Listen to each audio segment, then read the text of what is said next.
another flower from my Alaska forage book that happens to be in Michigan.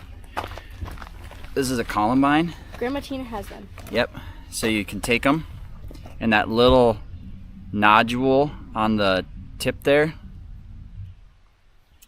you can bite it and drink the little sweet sap that's in the back of it.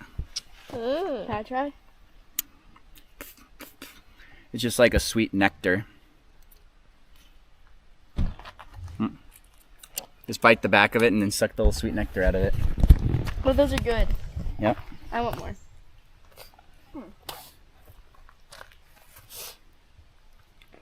Let's bring some for the ride.